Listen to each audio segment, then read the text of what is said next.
አርበኝነት ምንድነው? ጦር ሜዳ ላይ ብቻ የሚቀራል። ከጦር ሜዳ ባሻገር ያለው አርበኛ ለምሳሌ እስከ መስዋዕትነት የሚደርስ ዋጋን የመክፈል መንገድን የተከተሉ ሁሉ አርበኞች ናቸው።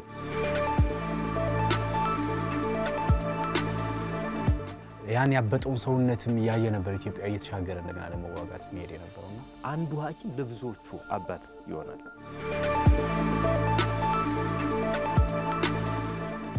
ነገር ግን ጣሊያን ድጋሚ ከመጣች በኋላ የኢትዮጵያውያን ዝግጅት ምን ይመስል ነበር?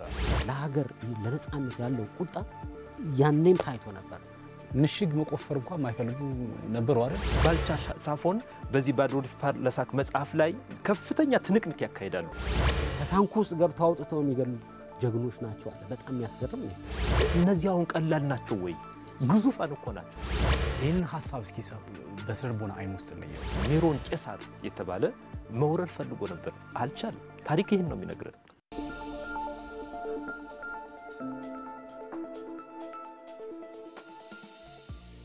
ጤና ይስጥልኝ ተመልካቾቻችን፣ እንዴት ሰንብታችኋል? የቅዳሜ ቡና ቦል ዝግጅታችን ተጀምሯል።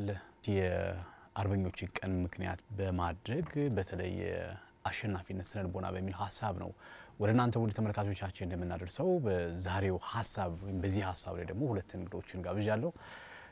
ሙሉ አዳም ታምር እንግዲህ ቤተኛ የስነልቦና ባለሙያና የህይወት ገጾች አዘጋጅና አቅራቢ አብሮን ቆይታ ያደርጋል። ሁለተኛው እንግዳይ መሰረት ቸኮል በአማራ ሚዲያ ኮርፖሬሽን በጋዜጠኝነት ሙያ እየሰራ የሚገኝ ጋዜጠኛ ነው። ዝግጅታችን እንድትከታተሉን ተመልካቾቻችን በአክብሮት ጋብዘናችኋል። መልካም ቆይታ ይሁንላችሁ።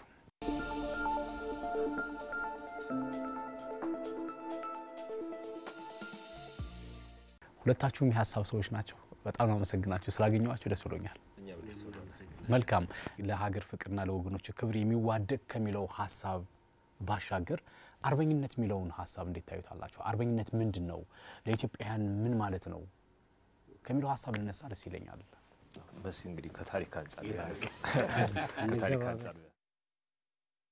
አርበኝነትን እንግዲህ በተለያየ መንገድ መተርጎም ምንችለው ነገር ነው። አርበኝነት ጀግንነት የሚለውን የሀገር ፍቅር የሚለውን ይገልጻል። የሀገር ፍቅር በተለያየ መንገድ መገለጽ ይችላል። እኛ በመናቀው ኮንቴክስት የሀገር ፍቅር ለሀገር መስዋዕትነትን በመክፈል ነው የምናቀው ብዙ ጊዜ ማለት ነው። ግን እቺን ዓለም የቀየሯት ሰዎች በሙሉ አርበኞች ናቸው። ለዚች ዓለም መለወጥ ጊዜያቸውን፣ ህይወታቸውን፣ ገንዘባቸውን፣ ማንኛውም ነገራቸውን የራሳቸውን የሆነ ነገር ከፍለው ለነገ ለተለወጠች ዓለም የሰሩ በሙሉ አርበኞች ናቸው። ሳይንቲስቶች ሊኖሩ ይችላሉ፣ ጀግኖች የጦር መሪዎች፣ ጀግኖች ወታደሮች፣ መምህራን፣ ትልልቅ መምህራን ይኖራሉ፣ ምሁራን አሉ፣ ሳይንቲስቶች። እነዚህ ሁሉ ለዚች ምድር መለወጥ ከምንም ነገር ወደዚህ ምቹ ወደ ሆነች ዓለም እንድትለወጥ ያደረጉ ሁሉ አርበኞች ናቸው። ይሄም አርበኝነት የሚለው ሰፊ እንትን ስለሆነ ሐሳብ ቃል ስለሆነ ብዙ ነገሮችን ይዳሰሳል ማለት ነው። አርበኝነት ጦር ሜዳ ላይ ብቻ የሚቀር አይደለም። ጦር ሜዳ ላይ ከዛው ውጭ ያለፈ ነው። ከጦር ሜዳ ባሻገር ያለው አርበኛ ለምሳሌ ሐኪሙ፣ መምህሩ፣ ጸሐፊው፣ የቤተ እምነት የሃይማኖት መሪው ማለት እንችላለን። ያን ምናጣጥም ከሆነ ይሄንን ዘመን መዋጀት ነበረበት። በምንድነው ምንዋጀው? ምናልባት መምህሩ ልጆቹን እንዳይን ብሌን ጠብቆ የሚገባቸውን ነገር ሰጥቶ ለቀጣይ ማሻገር ከቻለ፣ ሐኪሙ በሕክምናው ዘርፍ ትልልቅ ስራዎች መስራት ሲችሉ፣ አርበኝነት ማለት እሱ ነው። መስዋዕትነት ከፍለህ ያለ ህዝብ መጥቀም የሚገባን ነገር መጥቀም ነው የሚል ሐሳብ እንያዘውና በኋላ ላይ እንመጣበታለን። ሐሳብ ወደ ሙሉዬ ልምጣ። እስኪ ይህን ሐሳብ እስኪ በስነልቦና አይን ውስጥ እንየው። የመጀመሪያው አርበኝነት በራሱ ሰውነት ነው። ሰውነት ደግሞ የሚቆምለት፣ የሚኖርለት፣ የሚደረስበት፣ የሚሳካ፣ የሚያሳካው፣ የሚያልመው፣ የሚያስተውለው፣ የሚያስበው ብዙ ነገር አለው ሰው።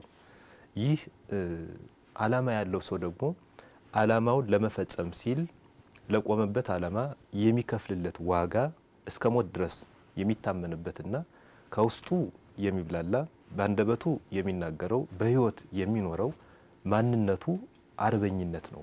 ለምሳሌ አንድ ሰው ወደ ጦር ሜዳ ከመሄዱ በፊት መጀመሪያ በጦር ሜዳ ውሎው ላይ ስለሚያጋጥመው ነገር ተረድቶ ወይም ደግሞ ለሀገሩ ሲባል የሚከፍለውን ዋጋ አውቆ ወይም ደግሞ ውስጡ ጋር የታተመች ሀገር ስላለችው ከራሱ አልፎ ለሌሎች ሰዎች እንኳን ፍትህ ነጻነት ሲል የሚያደርገውን ትልቅ የሆነ ማንነት የሚጀምረው ከውስጥ ከሐሳቡ ነው።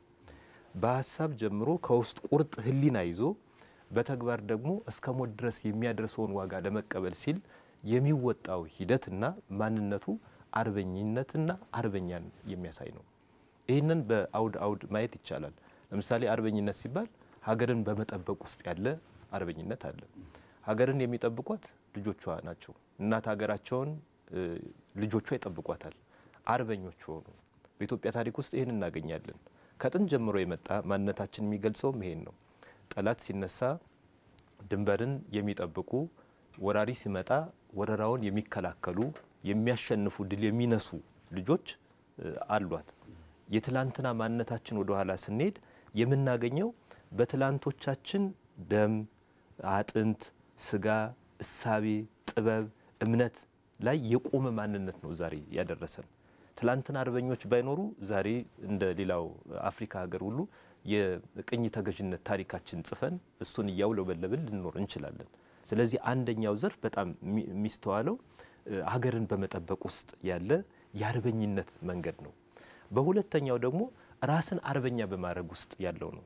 በተለይም ሰው በሰዎች ፊት፣ ሰው በዓለም ላይ፣ ሰው በስራው ላይ፣ ሰው በየትኛውም ነገር ላይ አርበኛ ሊሆን የሚችለው ከውስጡ የበሰለውን አስተሳሰብ፣ ጥበብ ያለበት፣ አመክኖ ያለበት፣ እምነት ያለበት፣ አስተውሎት ያለበት፣ መረዳት ያለበትን ሀሳብ ሲይዝና ያን ሀሳቡን በሀሳብነት እያብላላ በድርጊት ላይ ሲያውለው አሸናፊ ይሆናል። ይህ አሸናፊነት የሚመጣው ደግሞ ውስጣቸውን ለመልካም ዓላማ አሸናፊ ሆነው በተነሱ ሰዎች ላይ የሚመሰረት የአርበኝነት ስሪት ነው።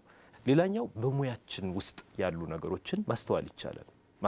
ሙያ በራሱ አርበኝነትን ይፈልጋል። አንድ ሙያ የግብርና ስራ የሚሰሩ ታላላቆቻችን የቀደምቱ ዛሬም የሚኖሩ በእርሻ ስራ ላይ ራሳቸውን ሲገልጹት አርበኝነት አለው። ጧት ተነስቶ በሬዎቹን ጠምዶ እያረሰ ውሎ ፍሬ አግኝቶ ለህዝብ መመገብ መቻል በራሱ አርበኝነት ነው። አሁን እኛ የሚታየን ጤፉን፣ ባቄላውን፣ በቆሎውን ምናምን ብቻ የሚታየን ያ ግለሰብ በግለሰብ ደረጃም ካየነው ስራውና ዓላማውን አሳክቶ ለመኖር የሚጓዝበት ጉዞ እኮ አርበኝነት ያለበት ነው። አንዱ ሐኪም ለብዙዎቹ አባት ይሆናል። ለብዙ የታመሙ ሰዎች መዳን መፈወስ ምክንያት ይሆናል። ይሄ አርበኝነት ነው። አንድ ደራሲ በድርሰት ስራው እውነት የሆነውን ትክክል የሆነውን በተለያዩ ገጸ ባህሪያት በተለያዩ ልቦለድም ኢልቦለድም በሆነ ሁኔታ ታሪክን መዝግቦ ሊያስቀምጥልን ይችላል። እንደ ታሪክነቱ ልቦለድ ጽፎ ሊሆን ይችላል። በልቦለድ ውስጥ እውነታዊ የሆኑ ሀሳቦችን አስተውሎ ሌላም ሳይንሳዊ የሆኑ ነገሮችን ሲያስቀምጥልን ለተሰለፈበት ዓላማ ለኖረበትና ለሚኖርለት ሙያ ምን ሆኗል? ተገዥነት ኖሮታል። ተገዥነት አለው ማለት በሌላ መልኩ አርበኝነቱን ለመፈጸምና አሸናፊ ለመሆን የሚያስችለውን መንገዱን አስተካክሏል። ይህም በመሆኑ በሙያ ውስጥ ደራሲ አርበኛ የሆነ ደራሲ እናገኛለን። አርበኝነት በብዕር እኮ ነው። አፓርታይድን የተቃወሙ ስንት አርበኞች እኮ አሉ በአፍሪካ። ይሄ ጥቁርና ነጭ የሚባል እንዲህ አይነት ክፍልፋይ ድንበር ወጥቶለት ጥቁር በጣም ዝቅተኛ፣ ነጭ ደግሞ በጣም ከፍተኛ የነጻነት ሰጪ ተደርጎ የሚቆጠረው አይ ሰው እኩል ነው፣ የሰው ልጅ ሁሉ እኩል ነው፣ ሲፈጠርም እኩል ነው፣ አሁንም መኖር ያለበት ፍትህና ርቱ በሆነ መንገድ ነው ብለው በብዕራቸው የተቃወሙ አርበኛ ሰዎች አሉ። አሁን ደራሲነት በራሱ አርበኝነት አለው። ማሸነፍ ውስጥን ማሸነፍ ሁሉ ስለሚጠይቅ ማለት ነው። ውስጥን ማሸነፍ ማለት ለሌሎች ሰዎች መስዋዕት እስከመሆን ድረስ ሁሉ መታመን የሚያመጣ ስለሆነ ስለዚህ አርበኝነት ውስጥ ይህን እናገኛለን። መምህርነት ውስጥ አርበኝነት እናገኛለን። እውቀትን፣ አስተውሎትን፣ ጥበብን፣ ባህልን፣ ወግን፣ ልማድን፣ እምነትን ብዙ ነገርን ጠብቀው አስተውለው ይዘው እንዲሻገሩ የሚያደርገውን ማንነታቸውን እንዲቀርጹ የሚያደርጉ ልጆችን የማፍራት መንገድ እኮ አንድ በሙያ ውስጥ የምናገኘው አርበኝነት ነው። እኛ ለመሮጣችን ትላንትና የሮጡ ሰዎች አሉ። የሮጡ ማለት ጠላቶቻቸውን ለማሸነፍ፣ ህይወትን ለመቀየር፣ ትውልድን ለማዳን፣ ሀገር አሁን ለደረሰችበት ነገር መሰረት ሆነው ያጸኗት ሰዎች አሉ። እንዲህ አይነቱን ስናየው ፍቅር በተላበሰ መልኩ ለሚወደድ ዓላማ ትክክለኛ ለሆነ ነገር ቆመው እስከ መስዋዕትነት የሚደርስ ዋጋን የመክፈል መንገድን የተከተሉ ሁሉ አርበኞች ናቸው።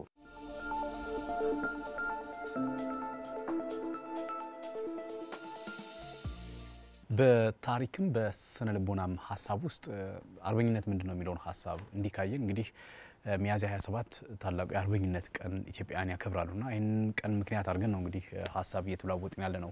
በአድዋ ዘመን የነበረው ቅድም መሲም ስታነሳው የነበረው አንድ ቀን ባልፈጀ የጦርነት ጊዜ ነው ጣሊያን ፋሽስቷ ጣሊያን ተመታ የተመለሰችውና ከዛ በኋላ እንግዲህ ቅድም መሲ ስታነሳው እንደነበረው ድጋሚ ወደ ኢትዮጵያ አንድም እንግዲህ በተለይ ጣሊያናዊ አካባቢ ለትውልዱ ምንድነው የምናስተላልፈው ለቀጣይ ትውልድ ማሰብ መቻል አለብን የሚል ጸጸት አለ።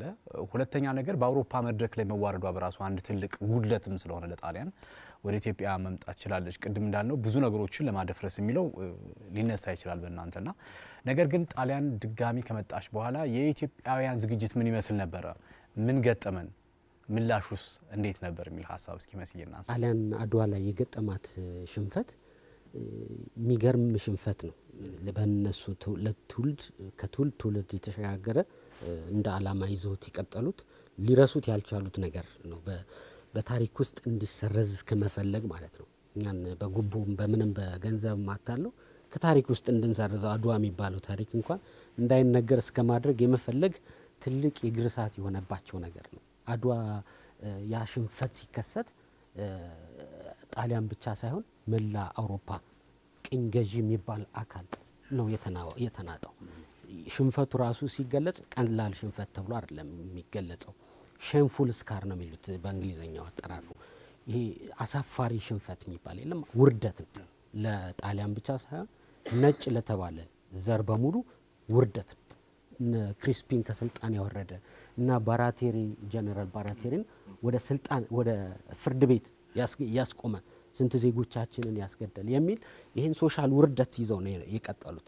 ይሄን ብሔራዊ ውርደት ማካካስ ይፈልጋሉ እና ሞሶሎኒ ስልጣን በያዘበት ጊዜ ያን አድዋ ላይ የተሸነፉትን የተዋረዱትን የአባቶቻችንና የሮማን ክብር እንደገና እንመልሳለን በሚል የፖለቲካ መጠቀም ያደረገው እና ህዝቡን ለንትን አነሳሳው ለበቀል አነሳስቶት ያላቸውን የክት እንዳውም ማስተዋውሰው ጳጳሶች የሀገሪቱ ጳጳስ ኢትዮጵያን ውጉ ኢትዮጵያን ይዳቹ አሸንፉ ብለው ባርከው እስከ መላክ ድረስ ማለት ታንኮቻቸውን መድፎቻቸውን ሁሉ ባርከውላቸው ወታደሮቻቸውን ሁሉ ባርከው ነው የሸኟቸው።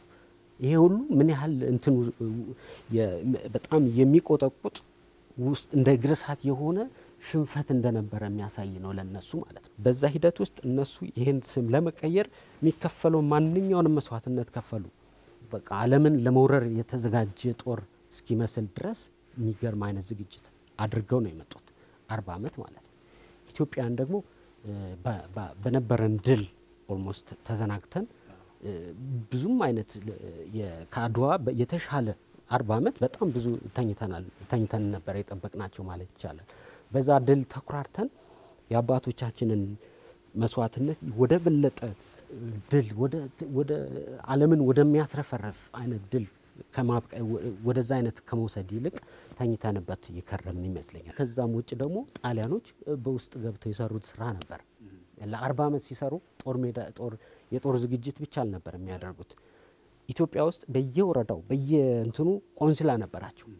በየእንትናቸው መልእክተኞችን እየላኩ የተለያዩ ስራዎች ይሰሩ ነበር። ኢትዮጵያንን የመከፋፈል አንድን እዛ አድዋ ላይ ያሸነፈን የኢትዮጵያን የማይነጋነግ አንድነት ነው ብሎ ያምኑ ስለነበር ያን አንድነት በተለያየ መንገድ መሸርሸርና መገዝገዝ አለብን ብለው ስለሚያምኑ በተለያየ መንገድ እየገቡ ኢትዮጵያንን ልባቸውን የማሻከር እርስ በርስ የማጣላት የለም ከአንዱ ጎሳ ከሌላው ጎሳ ጋር የማጣላት ስራዎችን አንዱን ሃይማኖት ከሌላው ሃይማኖት ዝቅና ከፍ ያደርጉ አንድ ቦታ ላይ መስጊድ ይሰሩና እዛ ላይ ደግሞ ሌላ እንትን ቤተክርስቲያን ይሰራሉ።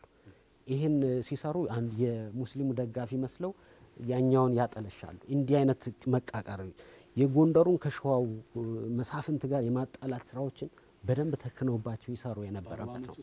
በ40 አመት ውስጥ እነዚህን እየሰሩ የሰሜኑን ከደቡቡ ጋር ምዕራቡን ከምስራቁ ጋር የማራራቅና የኢትዮጵያን አንድነት አላልተን በቀላሉ ገብተን የሚበግረን ኃይል ሳይኖር በቀላሉ እንቆጣጣራታለን የሚል አስተሳሰብ ስለነበረ በዘር በምን ለማድረግ ነው የተሞከረውና ያ በጣም ጠንካራ መሰረት ስላለው እንደዚህ በቀላሉ ልሰባብረው የምችለው አይደለም። ለሺህ አመታት የመጣ በተለይ ሙሉ ሊተነትነው ይችላል በውስጣችን በደንብ ሊሰበር የማይችል መስተጋብር የፈጠረ ማንነት ነው ያለንና ያ ማንነት በቀላሉ ልትሸረሽረው ልታነጋንገው ትችል ይሆናል፣ ልትደብሸው ትችል ይሆናል፣ ልትሰብረው ግን አትችልም። ለዘመናት የመጣ ግን የአድዋውን አይነት ሞገስ ያለው ድል እንዳናገኝ ፈትኖናል። በአንድነታችን የተወሰነ አናግቶታልና ዛሬም ድረስ ምናየው የመጥፎ ትሩፋቶች ምናያቸው ከዛ የመጡ የጣሊያኖች የ40 ዓመት ዝግጅት ውጤት ነው። ያንንም ቢሆን ጀግኖች አርበኞቻችን ከትውልድ የመጣ የአርበኝነት ስሜት ስለነበራቸው ሰብረውት አልፈዋል። ጣሊያን የፈለገችው እንዳታደርግ ኢትዮጵያ ይቅኝ ያልተገዛች ብቸኛ ሀገር የመባል ክብሯን እንዳታጣ በዱር በገደል ሄደው ኑሯቸውን በዛ መስርተው ጣሊያንን አንድ ቀን የረፍት ቀን እንዳይኖረው አድርገው ተዋግተው ያሸንፈውታል። ምንም ዝግጅት ባይኖረንም ማለት ነው። ባልተዘጋጀንበትም ውስጥ ሆኖ ያ የታላቅነት ያትንኩ ባይነት ስሜቱ አለ። እንደተባለው ለጣሊያን በባንዳነት የተገዙ የሉ ማለት አይደለም። ከዛ ውጭ ያሉ ተጋድሎች ከዛ ውጭ ያሉ አርበኞችን ማስታወስ እንችላልና ይህ ስለልቦና የማሸነፉ አይነት ነገር በተለይ የኢትዮጵያ ምላሽ እንደዛ መተባበሩ እንደዛ መተጋገዙ ያ ስሜት እንዳይጠፋ የመሆኑ ምክንያት ምንድነው? በስነልቦና አይን ውስጥ እንዴት ታያዋለህ የሚሉ ሀሳቦችን ብናነሳ ደስ ይለኛል። ሙሉዬ ከጥንትም ጀምሮ ኢትዮጵያውያን የነጻነት ምልክት የድል አድራጊነት አርማ ናቸው። ይህን ቅዱስ መጽሐፍ ኢትዮጵያዊ መልኩን ነብር ዥንጉርጉርነቱን በማለት ነው የሚገልጸው። አይቀይርም። በቃ ይህ መገለጫችን ነው። ኢትዮጵያውያን ይህ መገለጫችን ነው። ወደ ኋላም ሄደን ያለምን የቀደመ ጥንታዊ ታሪክ የጻፉት እነ ሄሮዶተስ ኢትዮጵያን ለምለም ምድር የሀያላን ህዝቦች መኖሪያ እንደሆኑ ይናገራሉ። የሥነ ጽሑፉ ሰው ሆሜርም ቢሆን ኢትዮጵያውያን ሀያላን ናቸው በማለት ይገልጻቸዋል። ደግነታቸውንም አይክዱም፣ ሀያልነታቸውን ቁጡነታቸውንም አይዋሹም። ይህን አስፍረውት እናገኛለን። በታሪክ ሂደትም አሁንም ስናይ በዓለም ላይ በጣም የተስፋፉ ዓለምን በእጃቸው ለመያዝ ጥረት ያደረጉ መሪና ነገስታት የነበሩት እንደነ ታላቁ እስክንድር አይነት ብዙ ዓለምን ድል ነስተዋል፣ አድቀው ሁሉ አሳይተዋል። ያንን አድርገው ግን ኢትዮጵያን መውረር አልቻሉም። ምክንያቱም ኢትዮጵያዊ ድል አድራጊ ነው፣ አሸናፊ ነው፣ ነጻነቱን የሚወድ ነው፣ ፍትህ የሚወድ ነው፣ እኩልነትን የሚወድ ነው። ያ የጥንት ታሪካችን ነው። እንዲያውም ታላቁ እስክንድር ለመውረር ፈልጎ ራሱን እንደ ተርታ ሰው አለባበስ አድርጎ ሁሉ ወደ ኢትዮጵያ ግዛት ገብቶ ነበር ይላል። በዘመኑ የነበረችው ንግስት ግን ምን አደረገች? ቀድማ ታላቁ እስክንድርን የሚያጠኑ ሰዎች እና እሱን ማጥናት ብቻ ሳይሆን መልኩን ስለው ማምጣት ብቻ ሳይሆን በድንበሮቹ ደግሞ ለድንበር ጠባቂዎች ሳይቀር ፎቶውን ሰጣ አስጠበቀችው። ሲገባ እንደ ተርታ ሰውን መግባት ይፈልግ ከዛ እየገባ እንኳ ምንድነው ማለት ወሮን ገብቶ ሳይሆን አመጣጡ እንደ ከንጉስና ወርዶ ተርታ ሰው እስከመሆን ያደረሰው ኢትዮጵያውያን ልዕልና ነው። ይሄ ልዕልና ድንበር አቋርጦ ለመግባት ሲሞክር ግን ንግስቲቱ እንደምትፈልገው ነገሩት። ይሄንን ከማድረግ አልፎ ንግስቲቱ አገኘችው። በዘመኑ ያው ሀያል ንጉስና መሪ ስለነበረ መውረር አልቻለም። በአግባቡ ወደ ሀገሩ እንዲመለስ ተደረገ። ስለዚህ መውረር ፈልገው እንኳን መውረር አልቻሉም። ይሄ ብቻ አይደለም። በተለይም ከቅድመ ልደተ ክርስቶስ ላይ በ29 ዓመት አካባቢ ስለ ሮማ ስለሆነ እያወራን ያለ የሮማ መሪ የነበረው ንጉስ የነበረው አውግስጦስ ቄሳር መውረር ፈልጎ ነበር፣ አልቻለም። ሙከራ አድርጎ ከጌታ ልደት በኋላ ከክርስቶስ ልደት በኋላ በ54 ዓመተ ምህረት ደግሞ እንደገና ኔሮን ቄሳር የተባለ መውረር ፈልጎ ነበር፣ አልቻለም። ታሪክ ይሄን ነው የሚነግረን፣ አልቻሉም። ይሄንን ሁሉ ወደ ኋላ ስንሄድ ኢትዮጵያውያን ምን ነበሩ ካልን አሸናፊዎች ነበሩ። ሊወሯቸውና እነሱን ድንበራቸውን ሊያጠቁ የሚፈልጉ ማንኛውን ነገር ድል አድርገው የመመለስ ሞራላዊም ስነልቦናዊም መንፈሳዊም ሀገራዊም ብሔራዊ የሆነ ማንነት ያላቸው ናቸው። ይሄ ታሪካቸው ወደ ማን መጥቷል? ወደኛ ደርሷል ማለት ነው። 20ኛው መቶ ክፍለ ዘመን 21ኛው መቶ ክፍለ ዘመን ላይ እንዲደርስ አድርጎታል። በ20ኛው መቶ ክፍለ ዘመን ከተከሰቱ ክስተቶች መካከል አሁን እያወራን ያለበት ብዙ አርበኞች ከሰሜን፣ ከደቡብ፣ ከምዕራብ፣ ከምስራቅ ከማዕዘናት ሁሉ ተውጣጥተው በአንድነት የወጡበት ነው። ይህንን ለማድረግ ደግሞ ትልቁ የዓለምን አስተሳሰብ የቀየረው የአድዋ ጦርነት ነው። ይህ በተለይ የ19ኛው መቶ ክፍለ ዘመን ክስተት ነው። የአድዋ ጦርነት ብዙ ለውጦችን አምጥቷል። አንደኛ ሰው እኩል ነው የሚለውን አሳይቷል። የሰው ልጅ እኩል ነው፣ በተፈጥሮ እኩል ነው። በሚሰራው ስራ በሚጥረው ጥረት ልዩነት ሊኖረው ይችላል። በሚደርስበት የፈጠራ አቅም ማለት ነገሮች ምቹ ነገሮችን ፈጥሮና ያለውን ሪሶርስ ተጠቅሞ ሀብቱን ተጠቅሞ የመለወጥ ነገሩ ሊለያይ ይችላል። እዛዎች ግን ተፈጥሮ እኩል መሆኑን አሳይቷል። ድል አድራጊነታችንም በዓለም ላይ የታየበት ነው። የትላንትና ድል አድራጊነታችን ተመልሶ በ19ኛው መቶ ክፍለ ዘመን ላይ ድል አድራጊ መሆናችን ያልተቋረጠ ታሪካችን ያሳየንበት ትልቁ የዓለም ክስተትና ጦርነት የአድዋ ጦርነት ነው። ስለዚህ የጥንት የተሸነፉበትን ማለት በ19ኛው መቶ ክፍለ ዘመን በአድዋ ጦርነት የተሸነፉበትን ድል የተደረጉበትን ነገር መልሰው ለመመለስ ክብሯን ለመመለስ በህዝቡ ራሱ ጥያቄ እያመጣ እኮ ነው። ሮማ ትላንት ትልቅ ነበረች፣ ትልቅነት ይዛ ቀጥላለች ለማለት እኮ አድዋ የተባለ ትልቅ ከምድር እስከ ሰማይ የደረሰ አሸናፊዎች የተቀዳጁት ድል አድራጊነት አለ ኢትዮጵያ ያደረገችው። ያን ታሪክ ከየት ይጣሉት? ስለዚህ ለህዝቡ እንኳን ለማሳየት ጦርነት ገጥሞ ድል አድርገው ማሳየት ይፈልጉ ነበር። ይሄን ለማድረግ ደግሞ 40 ዓመታትን እንዳነሳው ሲዘጋጁ ቆዩ። በብዙ አይነት ወታደራዊ የሆኑ እንዲሁም መልእክተኞችን እየላኩ ጥናት ስለላዎችን በማካሄድ በንግድ መልኩ ስምምነቶችን በመሻር እነዚህን ዘመናት ጣሊያን ያለ ምንም ረፍት እየሰሩ ነው የቆዩ። የታሪክ ድርሳናቶች የሚያሳዩን ይሄን ነው። የጣሊያ ጦርነት ሲከሰት ግን ህዝቡ ምን ምላሽ ነበረው? የመጀመሪያው እዚህ ጋር የሚያተኩር ነው። አንደኛው በእምነት አባቶች በኩል ኢትዮጵያውያን ነፃነታቸውን አስጠብቀው ድል አድራጊነታቸውን ሁሉ አክብረው ሀገራቸውን ጠብቀው እንዲኖሩ ከፍተኛ የሆነ እንቅስቃሴ ይካሄድበት የነበረ ነው። ለምሳሌ እነ ብፁዕ አቡነ ሚካኤል ዘጎሬን ማየት እንችላለን። በጦርነት አካሄድ ውስጥ እና አቡነ ጴጥሮስን ማየት እንችላለን። ይሄ እኮ እንዳትገዛ ምድሪቱ እንዳትገዛ እያሉ ምድሪቱ ህዝቡ እንዳይገዛ አውግዣለሁ እያሉ ህዝቡን ወጥቶ ጣሊያንን እንዲፋለም ሀገሩን ነፃ እንዲያደርግ ለቀጣይ ትውልድ የራሱን የሆነ አሻራና ማንነት መስዋዕትነት ሁሉ እንዲከፍል ያደርጉ ነበር። በእስልምናው በኩል ያሉ የተለያዩ አባቶች ይህንን ሲያደርጉ እናስተውላለን።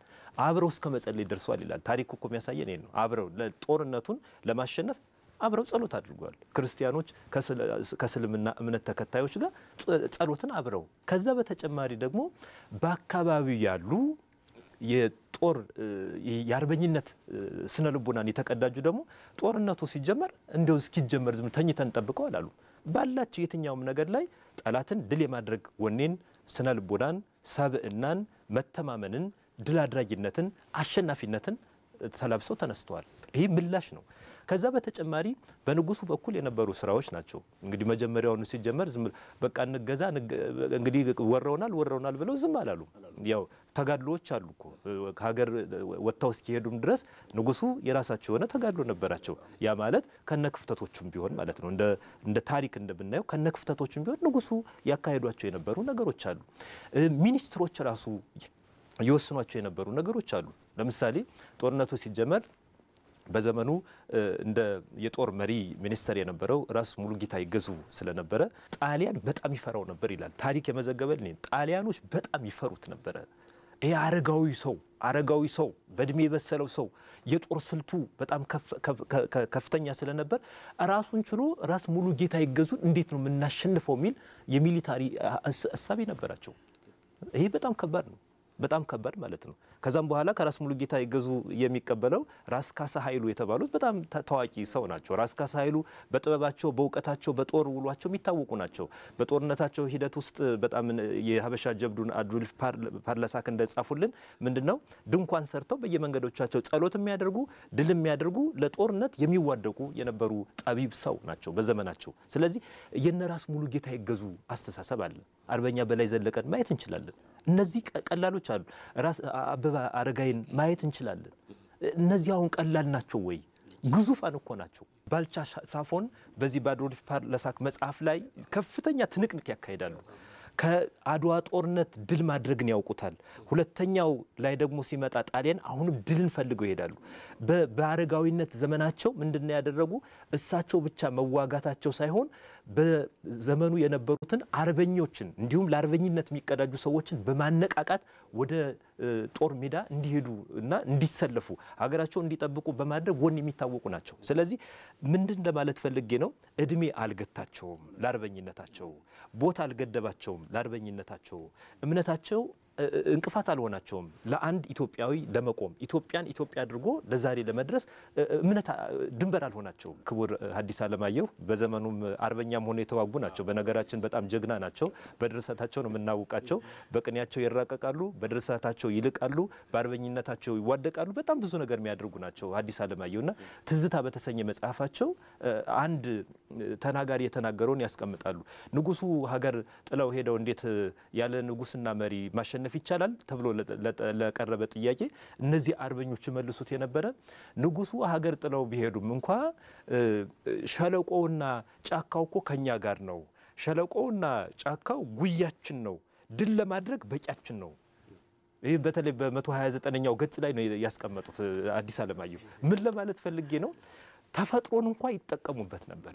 ከሀገራቸውን በማሰብ የተጠቀሙበት ነገር ምላሻቸው እንዲሁ ቀላል አልነበረም። በጣም የሚያነሳሳ እንትን ነው ይሄ የኢትዮጵያውያን ምላሽ።